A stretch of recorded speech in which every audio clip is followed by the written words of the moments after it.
In the summer of 1943, a German infantryman captured in Tunisia stepped off a train in the middle of Texas and stood absolutely still on the platform, unable to process what he was looking at. He had surrendered expecting starvation, expecting the kind of brutal treatment that German propaganda had told him for years was the American way of handling prisoners, expecting to be broken slowly and deliberately as punishment for having fought for the Reich. Instead, he was looking at a mess hall serving meat every single day, a canteen selling Coca-Cola for a nickel, and something he had never in his life seen. Offered to a soldier under guard, a bowl of vanilla ice cream, cold and sweet and utterly incomprehensible, given everything he had been told to expect. He would write years later that this moment, not any battle, not any bombing raid, not any single piece of war news, was the moment he first understood in his gut that Germany was going to lose the war. This is the story of what happened when hundreds of thousands of German prisoners of war were shipped across the Atlantic into the American heartland and discovered that the enemy they had been taught to fear and despise was, in the most basic material sense, living a life of comfort that most of them, even as free men in Germany, had never experienced. The scale of this program is something most people, even those who know a fair amount about World War II, are genuinely unaware of. Beginning in 1942 and accelerating dramatically after the Allied victories in North Africa, the United States took in German prisoners by the tens of thousands, then the hundreds of thousands. By the end of the war, more than 400,000 German prisoners of war were being held inside the continental United States, spread across camps in nearly every state in the country, from small camps in rural Texas and Oklahoma to larger facilities in the Midwest and South. This was, at the time, a genuinely staggering logistical undertaking, larger in raw numbers than many people realize, and it created something almost no one had anticipated, a sustained and prolonged encounter between ordinary German soldiers and the reality of American civilian and military life. An encounter that occurred entirely on American soil, far removed from any battlefield, and that ended up shaping the post-war attitudes of an enormous number of the men who lived through it. The reason this program existed at all had less to do with generosity than with practical necessity. Britain, already straining under its own resources and facing genuine food shortages by the middle years of the war, did not have the capacity to house and feed the enormous numbers of prisoners being captured as the North African campaign turned decisively against the Axis. The United States, by contrast, had space, had food surpluses, had rail infrastructure capable of moving large numbers of men across the country, and had, crucially, almost none of its own territory under any direct threat, which meant that prisoner of war camps could be built in the interior of the country without fear of raids, sabotage, or attempts at rescue. American planners also operated under the Geneva Convention's requirements for the treatment of prisoners of war, a set of rules the United States, unlike several other combatant nations, generally chose to follow with real fidelity, in part out of genuine principle, and in part out of a calculated hope that treating German prisoners well would encourage similarly humane treatment of American prisoners held in German hands. Whatever the mixture of motives, the practical result was a prisoner of war system inside the United States that was, by any historical standard, extraordinarily comfortable. The camps themselves were often built to standard American military specifications, the same barracks designs used for American troops in training, heated in winter, with running water, with mess halls serving food, according to strict caloric guidelines set by the Geneva Convention. And this is where the story becomes genuinely strange from the perspective of the men who lived it. The Geneva Convention required that prisoners receive food equivalent in quantity and quality to what was issued to base or garrison troops of the detaining power. American base troops, even in wartime, ate extremely well by any global standard of the era, certainly by the standard of a German army that had been living on steadily shrinking rations since at least the middle of the war on the Eastern Front. German prisoners of war in American camps were, as a matter of official policy, rather than any special kindness, eating roughly the same rations as American soldiers training stateside,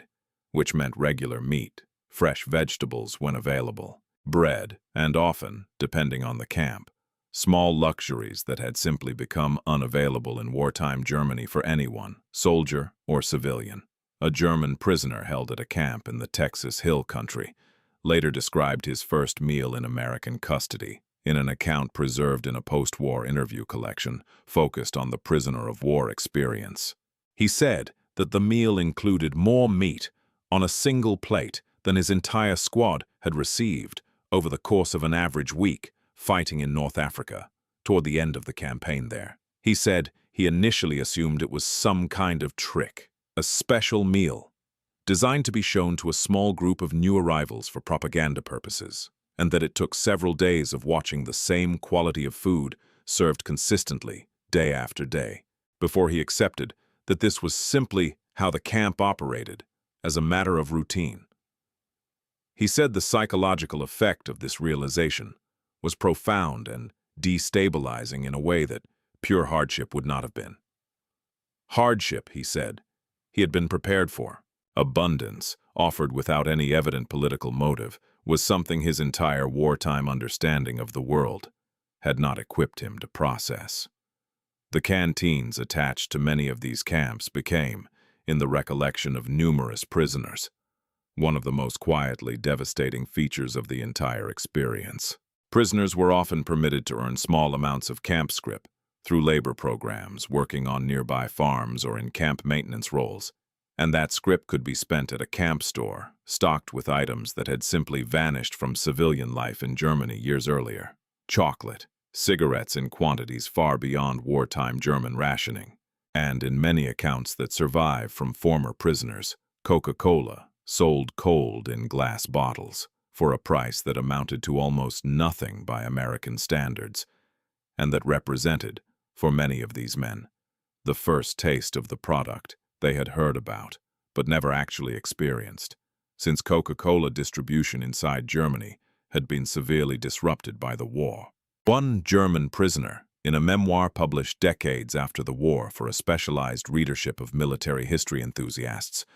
described the specific sensory memory of drinking a Coca-Cola for the first time at a camp canteen in the Midwest. The carbonation, the particular sweetness, and the surreal experience of standing in a country he had been sent to help conquer, being served the products of that country's own consumer economy as a captured enemy of the state. He wrote that the experience produced in him something he struggled to name precisely. A mixture of resentment at being made comfortable by people he had been taught to view as decadent and weak, and a slow, reluctant admiration for an economy so productive that it could afford to treat prisoners this well without any apparent strain. The ice cream detail, which recurs across an unusually large number of surviving prisoner accounts, deserves particular attention because it captures something that goes beyond simple material comfort. Ice cream in wartime Germany had become an increasingly rare luxury as dairy production was redirected toward more essential wartime uses and as sugar rationing tightened year by year. For a German soldier who had spent years on rationed and often inadequate food, encountering ice cream served as a routine part of camp life, sometimes on a weekly basis, sometimes more often, depending on the camp and the season, was not a minor novelty. It functioned, in the recollections of several former prisoners, almost as a kind of unintentional propaganda, more effective than anything either government could have designed deliberately. A small, sweet, cold demonstration that the country supplying its own troops with ice cream as a matter of routine morale policy was not the exhausted, blockaded, resource-starved nation that German wartime messaging had described America as being. This is worth sitting with for a moment, because it reveals something important about how war propaganda actually functions and where it becomes vulnerable. The German government, throughout the war, had built an extensive propaganda apparatus designed to convince its own population and its own soldiers that the United States, despite its industrial output, was a soft, materialistic, spiritually hollow society, one that would eventually crack under the pressure of sustained conflict, unable to match the discipline and sacrifice of a nation that had organized its entire economy and culture around total war. This narrative worked, to a significant degree, as long as German soldiers had no direct, sustained personal experience of American life to compare it against. Prisoner of war camps, almost by accident, created exactly that direct and sustained experience for hundreds of thousands of men, and what they found did not match the propaganda, even slightly. What they found was a country that could afford to feed its enemies better than it fed its own soldiers overseas, received supplies in many theaters, and that could do this without any apparent sense of strain or sacrifice. Some German prisoners resisted this realization actively, at least initially. Camp administrators and the small number of American officers who worked closely with prisoner populations documented, in reports later reviewed by historians studying the program, a recognizable pattern in which committed and ideologically hardened prisoners, often younger men who had been fully immersed in Hitler youth training before entering military service, would initially interpret the comfortable conditions as either a trick or a sign of American weakness, evidence that the United States was too soft to fight a serious war and would eventually collapse under pressure, the way German propaganda predicted. Camp staff at several facilities noted that this attitude tended to soften gradually over months, rather than disappear immediately, as the sheer consistency and normalcy of the treatment wore down the initial ideological resistance. A camp commander at a facility in the American South, in a report later cited in academic studies of the prisoner of war program, observed that the most committed National Socialist prisoners in his camp took considerably longer to adjust their expectations than more moderate or less ideologically driven prisoners, but that even among the hardest cases, the daily, unremarkable reality of adequate food, medical care, and basic decency eventually produced a visible and measurable shift in attitude and behavior. Beyond food, prisoners were exposed to other aspects of American material life that similarly contradicted what they had been told to expect. Many camps ran educational and recreational programs, including access to American films, American radio broadcasts, and, in some cases, organized sports leagues among the prisoner population, complete with proper uniforms and equipment supplied by camp administration. German prisoners at several camps were permitted to organize soccer matches using regulation equipment, an experience that struck many of them as bizarre given that they had entered American custody as enemies of the state and were being treated in this specific and narrow sense almost like guests at a well-run athletic club. Some camps allowed prisoners limited access to American newspapers, heavily monitored and sometimes with sensitive war news removed, but still offering a far broader and more accurate picture of the war's actual progress than what most German prisoners had received from official military channels before their capture. A number of former prisoners later described the specific experience of realizing, through casual exposure to American press coverage available in camp reading rooms, that the war was going considerably worse for Germany than they had been told. A realization that arrived not through any deliberate propaganda effort by American camp administrators, but simply as an incidental byproduct of a society where information moved with far more freedom than it did under the wartime German state. The labor programs attached to many camps added another layer to this experience. Prisoners were frequently sent out under limited supervision to work on nearby farms, a practice driven by genuine wartime labor shortages as American men were drafted into military service in large numbers, leaving agricultural regions short of workers precisely as demand for food production increased. German prisoners working these farm details often ended up in close, sustained daily contact with American farming families, sharing meals, working alongside farmhands, and, in a number of documented cases, developing genuinely warm relationships with the families whose land they worked. Farm families, for their part, were frequently surprised to discover that the German prisoners assigned to their land were, in the overwhelming majority of cases, ordinary young men, conscripted rather than fanatical,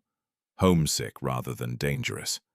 and often eager for any small kindness or connection to something resembling normal civilian life. Several accounts collected by historians describe American farm families inviting prisoners to share holiday meals, an arrangement technically against strict camp regulations in many cases but tolerated in practice by camp administrators who recognized the practical and even strategic value of maintaining calm, cooperative prisoner populations. One particularly well-documented account involves a group of German prisoners assigned to agricultural labor in the Midwest who were, as the harvest season wound down, given access to a small camp celebration that included ice cream, sodas, and a radio broadcast of American music, an event organized largely by camp staff as a modest morale measure rather than any grand gesture. A prisoner present at that gathering later wrote that the specific combination of small comforts, offered casually and without any apparent political calculation,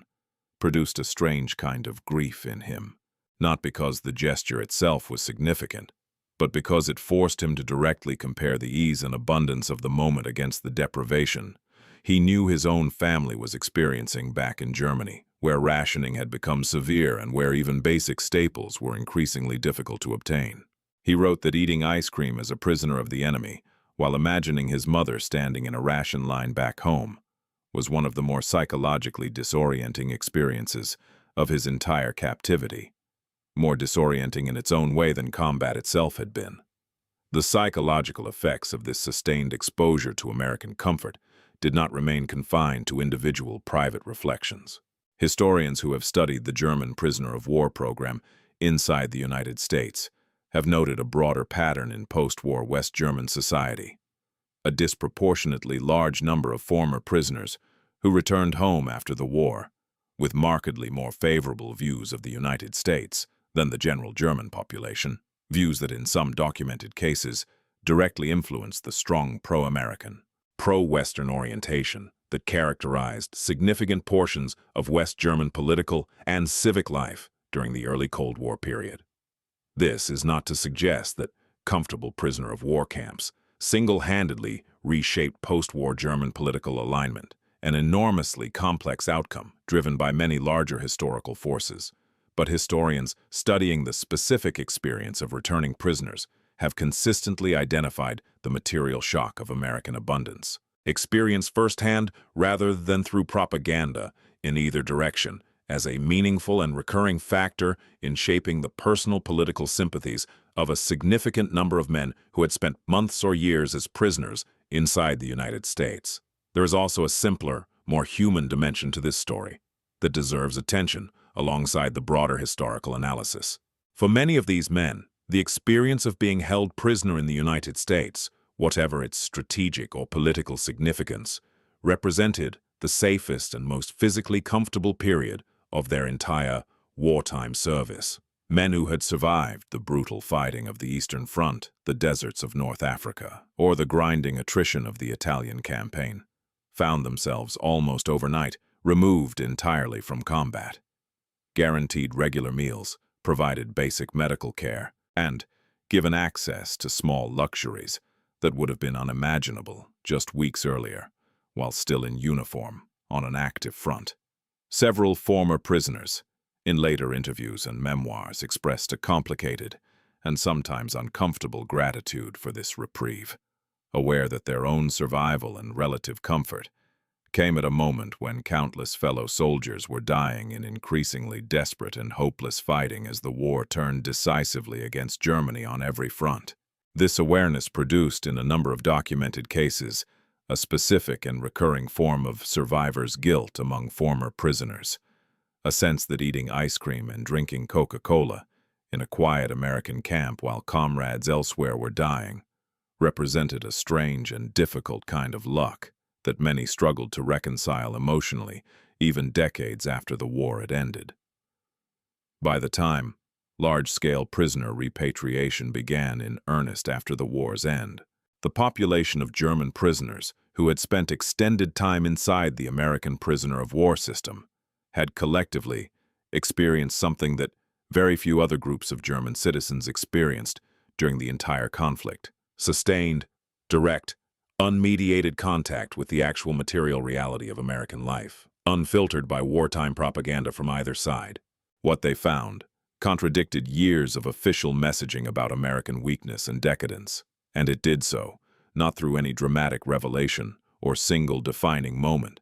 but through the slow, cumulative weight of ordinary daily experience, regular meals, cold soda, the occasional bowl of ice cream, decent medical care, and a level of basic institutional competence and abundance that many of these men, even as citizens of pre-war Germany, had never personally experienced in civilian life. The war that Germany had told its soldiers they were fighting against a soft, collapsing, materially exhausted enemy turned out, for hundreds of thousands of German prisoners who lived through captivity inside the United States, to be a war against a country that could feed its prisoners better than most of them had ever been fed as free men, a fact that many of them carried home with them, quietly, and that shaped the way an entire generation of former German soldiers understood the country they had once been sent to defeat.